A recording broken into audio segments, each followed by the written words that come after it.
Essa semana eu estava lá em casa, né? Estava lá em casa e Deus colocou uma pergunta na minha cabeça, né? E eu gostaria de fazer para todos a mesma pergunta. Porém, eu estou vendo bastante caras novas, né? Não sei quem já conhece um pouco da história ou não. Então, acredito que irei falar um termo crentez, mas depois eu vou explicar. Amém? Então, eu gostaria de perguntar: quem gostaria de receber o maná de Deus? Essa igreja tem alguém que quer receber? Tá baixo, hein? Amém? Talvez, se você está nos acompanhando na live, ou quem está aqui pode não ter entendido, mas eu explicarei. Porém, antes da gente chegar lá, eu tenho uma triste notícia para todos. Porque só irá receber o maná quem passar pelo deserto. Amém? E o deserto a gente sabe que não é fácil. Então, antes da gente chegar ao ponto, só gostaria de falar brevemente, né, a história conforme a Bíblia, né? Não sei se todos conhecem, porém, quando Deus criou o homem, e depois que o homem pecou e caiu, Deus fez uma promessa para um homem chamado Abraão, uma promessa de chegar à terra prometida, certo? Porém, nesse meio tempo, o povo, por passar fome, eles foram buscar ajuda no Egito. Né? Isso em Gênesis 46 mostra o povo chegando ao Egito. E quando eles chegam lá, eles encontram José, que era nada mais, nada menos do que um parente deles, né? Do povo que chegou lá. Com isso, o povo foi muito bem acolhido no Egito e eles se livraram da fome por causa disso. Porque José, com toda a sabedoria de Deus, foi um cara ali abençoado que conseguiu contornar, né? Mesmo em tempos de seca, ele conseguiu fazer uma logística para ter comida e mantimento para o seu povo. Alô? E conseguiu ter mantimento para o seu povo. Porém, quando toda essa geração de José e desses primeiros que chegaram morreu, né, foram morrendo, nesse meio tempo também foi levantado um novo faraó. E esse faraó, quando olhou para o lado, ele falou: nossa, mas só tem judeu aqui, tem pouco egípcio. Falou: se esses caras quiserem, eles matam a gente e roubam a nossa terra. E por causa disso, por causa do medo, né, dos egípcios, todo esse clima ali de amizade que eles tinham acabou. E os egípcios começaram a entrar em atritos, né? E com isso o povo judeu se tornou escravo. Isso começa o livro de Êxodo, né? Êxodo 1 conta essa história.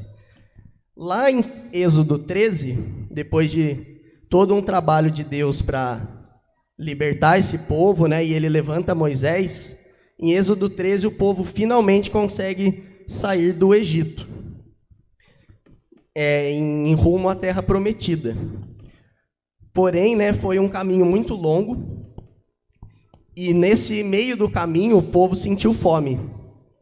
Nesse contexto é que Deus envia o maná para o seu povo. O maná nada mais era do que um pão, né? A gente pode explicar desse jeito. A Bíblia fala que ele tinha um gosto de bolo de mel. Eu adoro pão de mel, então acho que eu estaria bem lá, estaria bem servido, não sei quem mais gosta. E engraçado, né, que estava pesquisando, essa palavra maná significa o que é isso? Um nome muito bom para o alimento, porque Deus ele deu esse alimento, né, do nada. Deus realmente derramou dos céus esse alimento. E o povo, quando viu, eles nem sabiam o que eram. E aí eles ficaram assim: o que é isso? E pegou o nome, né? Porém, antes da gente falar sobre a fome, né?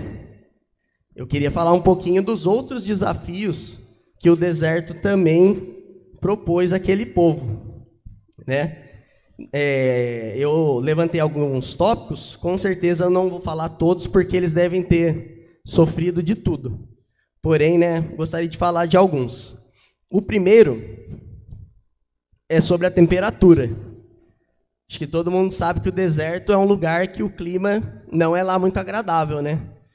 E não sei se todos sabem, mas ele é extremamente quente de dia e extremamente frio à noite. Então é um ambiente horrível, né?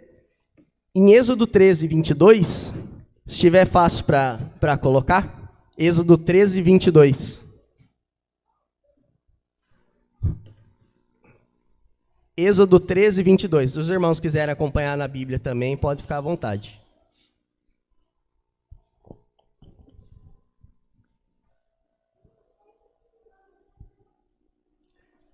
Nunca se apartou do povo a coluna de nuvem durante o dia, nem a coluna de fogo durante a noite. Né? A Bíblia fala que Deus, ele colocou uma coluna, durante o dia Deus colocava uma coluna de nuvem e durante a noite uma coluna de fogo. Um dos objetivos, né, dessas colunas era indicar o caminho. Porque, aliás, no deserto, né, você não tem a menor noção para onde você está indo. É tudo igual, é igual ao meio do oceano, né? Você não tem a menor noção. Se você não tiver uma bússola, um mapa, você não vai chegar em lugar nenhum. Então, Deus, para indicar a direção, ele colocava essa coluna de nuvem e de fogo. Mas também, acredito que até mais principal do que mostrar o caminho, mas era porque durante o dia, com aquele sol escaldante, a nuvem cobria e o clima ficava melhor para eles. E durante a noite a mesma coisa. Como é muito frio, esse fogo protegia, né, e aquecia o povo. Eu não sei quem já teve essa experiência, só que é um pouco inversa, né? Quando a gente está na piscina, está aquele sol, quando vem entra uma nuvem na frente. Dá aquele gelo na mesma hora, né? Não sei quem já passou por isso. Então aqui era invertido. Eles estavam no calor, vinha a nuvem e trazia esse ar fresco ali para eles. Então, né, o primeiro desafio que eles passaram era a temperatura, né, severa do ambiente, e Deus cuidou. Agora, Deuteronômio 8:4. Os irmãos quiserem acompanhar. Um outro, Deuteronômio 8:4. Um outro desafio, que eu tenho certeza que eles sofreram, era a questão das vestimentas, das roupas. Porque o povo, enquanto estava caminhando, eles deixaram ali, né, qualquer profissão de lado, eles só andavam. Então não tinha ninguém não tinha alfaiate, não tinha loja, né, não dava para parar, não tinha 24 horas no caminho, não tinha o posto arco-íris ali no meio da adulta, não tinha nada. Então, enquanto eles estavam andando, a Bíblia fala que nunca envelheceu a veste deles e nunca se inchou os seus pés. E eles andaram, esse caminho deles foi de 40 anos. Deus cuidou ali e não deixou nada faltar. Outro episódio que aconteceu é Êxodo 17:3. Que chegou um momento também desse caminho que o povo teve sede. Né? No deserto, aquele sol, com certeza tinham poucos rios ali pelo caminho, né? E chegou um momento que eles olharam e não tinha lugar nenhum para eles irem, né, para matar a sede. E o povo começou a perguntar onde que estava a água. E em vários momentos, né, até de formas diferentes, Deus também sempre providenciou a água no meio do deserto, né? Então a gente sabe que foi realmente um milagre de Deus. E eles também não passaram ali pela sede, né? Eles conseguiram saciar sua sede. E um pouco antes deles sentirem sede, no Êxodo 16, foi a primeira vez que eles reclamaram de fome. Êxodo 16:1. Né? Que conta que eles saíram ali, né, para o deserto, e aos 15 dias do segundo mês, depois que saíram da terra do Egito, eles sentiram fome. É engraçado, né, que a gente vê ali que Só no segundo mês que eles sentiram fome, né? Aí a gente fica pensando ali que eles levaram suprimentos, né? Porém, eles acharam que a viagem seria mais curta e acabou precisando. E chegou um momento que precisava, eles olharam para o lado e não tinha nada. Pode avançar, Yuri, por favor? Pode ir mais um.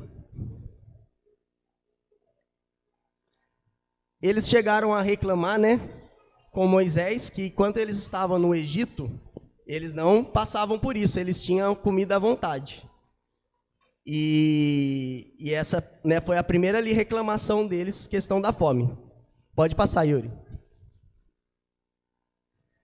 Só que o Senhor, ele deu a resposta, e ele disse: farei chover do céu pão, e o povo sairá e colherá diariamente a porção para cada dia. O maná, ele é tão interessante que Deus, ele dava a porção apenas para o dia. Quem tentasse guardar, ele estragava. Ele juntava bicho, ele ficava fedido. Então, Deus, ele realmente queria ver se o povo tinha fé todos os dias, né? E não como se Deus abrisse e agora vocês têm para o mês inteiro, né? Não, eles tinham que esperar de Deus todos os dias. E é engraçado que em todas essas situações, a gente não leu ali, mas o povo sempre murmurava, né? Eu fui pesquisar no dicionário, e a murmuração significa queixar-se em voz baixa.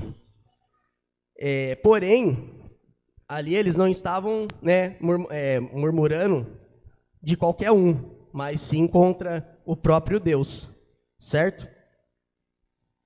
E nessa murmuração, a gente entende que não era só, né, uma reclamação, mas que ia muito contra a desobediência, a rebeldia, porque o povo reclamava diretamente com Deus e de tudo.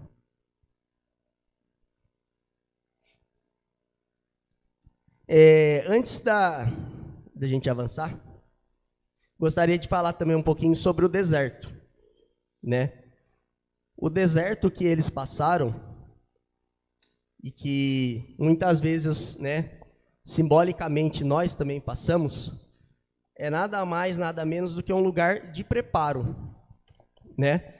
Então, quando nós passamos pelo deserto, do mesmo jeito que esse povo passou, Deus, ele tem vários planos para a gente.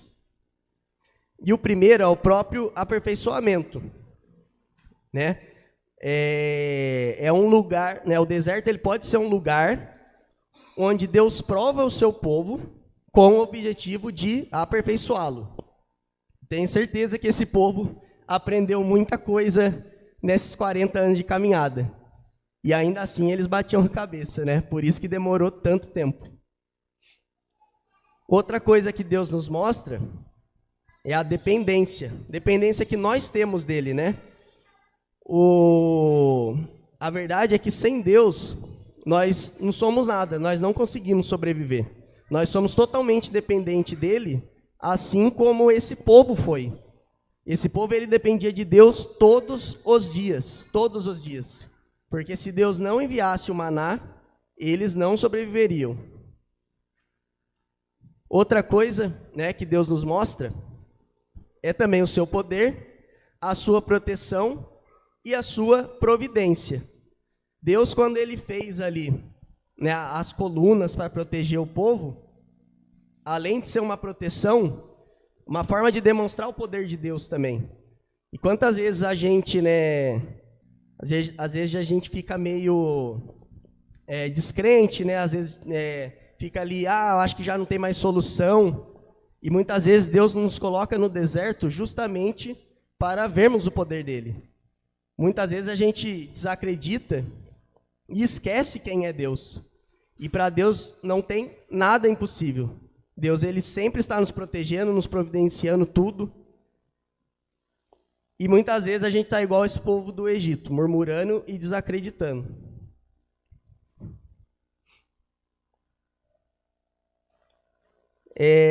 O grande objetivo, né, desse deserto, ele está em Deuteronômio 8:2. Deuteronômio 8:2.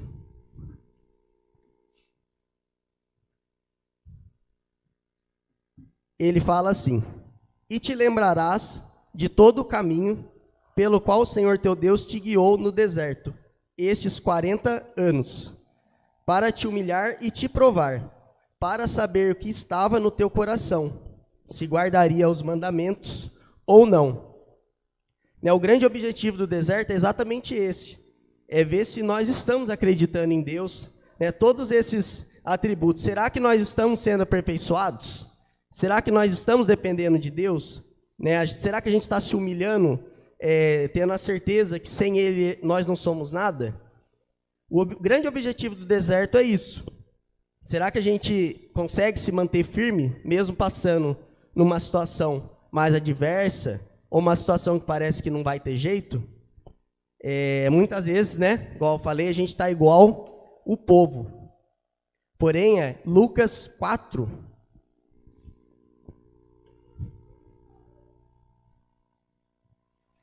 Lucas 4 fala de uma passagem de um homem quase, insignificante na Bíblia, chamado assim Jesus, um quase ninguém.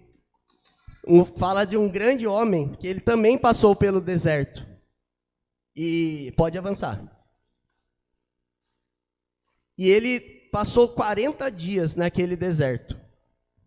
E chegou no final desses 40 dias, o diabo, ele teve fome. Pode avançar. E o diabo falou: se é filho de Deus, manda que esta pedra se transforme em pão. Jesus, o que ele fala? Nem só de pão viverá o homem, mas de toda a palavra de Deus. Esse é o nosso exemplo, Esse é o que nós temos que seguir. Quando estamos no deserto, quando achamos que não tem nada, e vem as tentações, muitas vezes a gente sucumbe, a gente tenta a Deus, a gente fica: Deus, mas o Senhor não vai fazer nada? E Jesus não. Ele falou: para mim eu não preciso do pão, estou com fome, mas eu não preciso de Deus. E eu queria deixar isso, que a nossa dependência é apenas de Deus mesmo. Perguntei lá no começo quem queria o maná. Queria perguntar de novo: alguém mudou de ideia no caminho?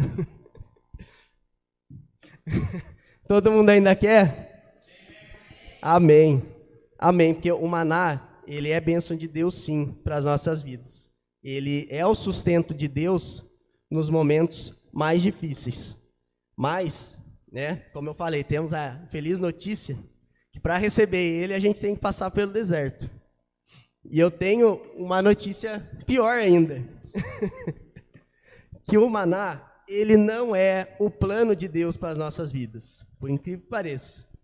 Queria que a gente lesse agora Números 13, 23.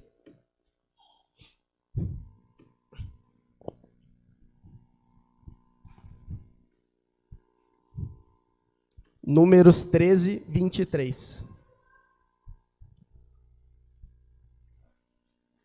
Eu falei lá no começo, que o povo ele tinha um destino, que era a terra prometida.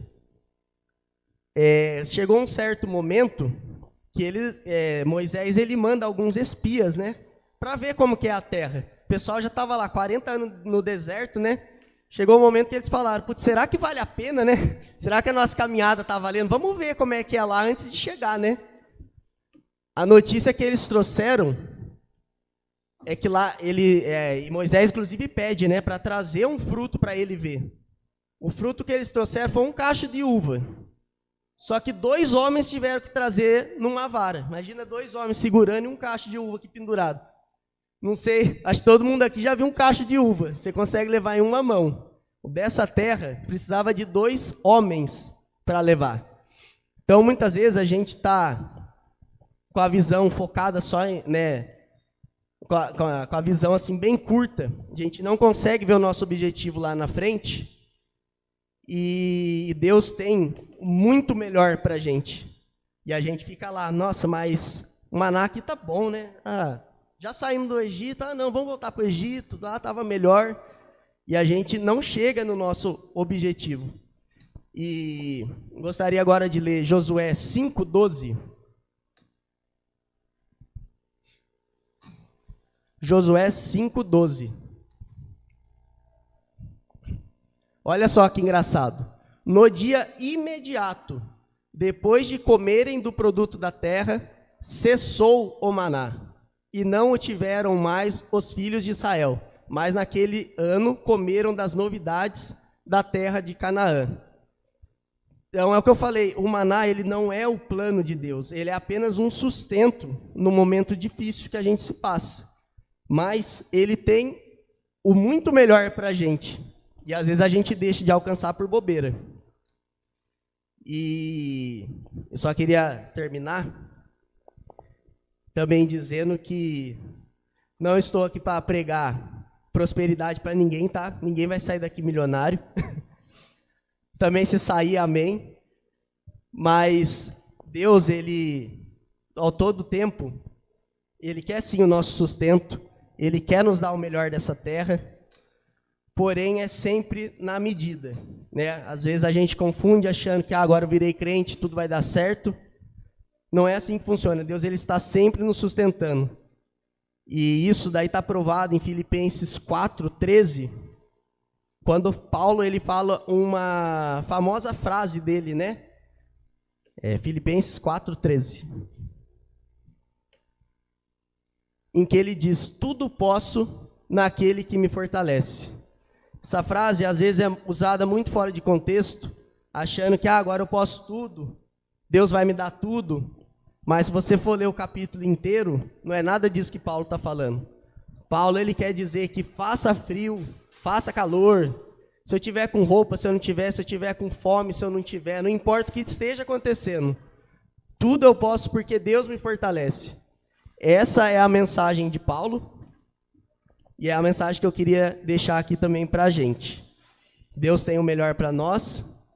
E enquanto não chega o melhor, ou o que a gente entende como melhor, ele está nos sustentando de todas as maneiras durante o caminho. Amém?